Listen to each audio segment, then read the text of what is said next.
The man who had it, lost it all, and then got it back again. At the age of 42, Ronaldinho has already crammed more into his life than people twice as old can only dream of achieving. By the time he was 26, he had already helped Brazil win a World Cup, had twice been named winner of the Ballon d'Or and FIFA World Player of the Year, and had won league titles and the Champions League with Barcelona.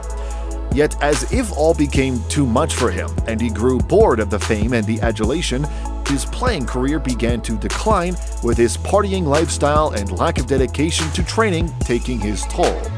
He ended his career playing futsal in India before hanging up his boots in early 2018. However, that was by no means the end to his time in the limelight. Far from it. In 2019, 57 properties belonging to the ex-footballer were confiscated because of unpaid taxes and fines. A Brazilian court judge subsequently fined Ronaldinho the equivalent of $1.2 million for building a fishing platform in a heritage-protected area on the Guaíba River. When he and his brother failed to pay the fine within the allotted time period, he had his Brazilian and Spanish passports, which had been confiscated, suspended. At the time, it was reported that he had just $10 in his bank account, whilst still owing debts in excess of $2 million. It was what happened next that made headlines across the world.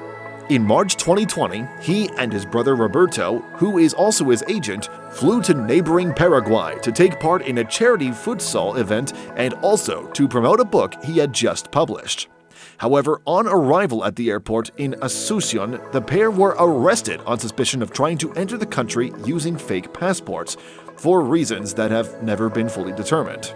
They were transferred to a local jail where, for a time, Ronaldinho shared a cell with the former president of Paraguay's Football Association, who was in prison for money laundering. He also organized a futsal competition among the inmates.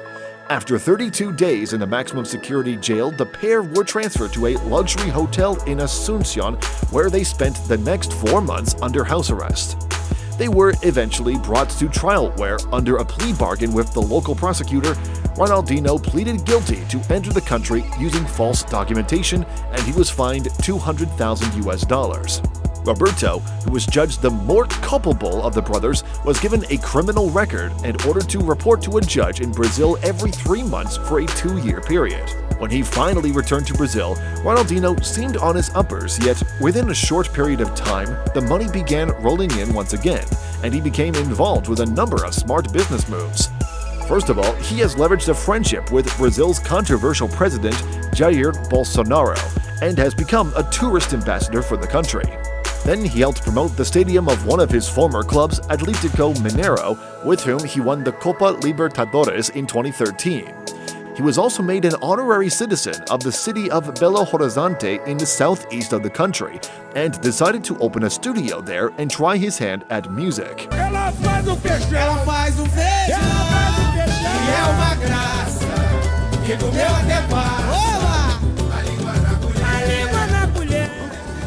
He recorded a music video with the rapper Djonga and the group Recaid Mob, which proved so popular that it attracted more than 1 million views online in less than a week. The video shows Ronaldinho surrounded by women in bikinis.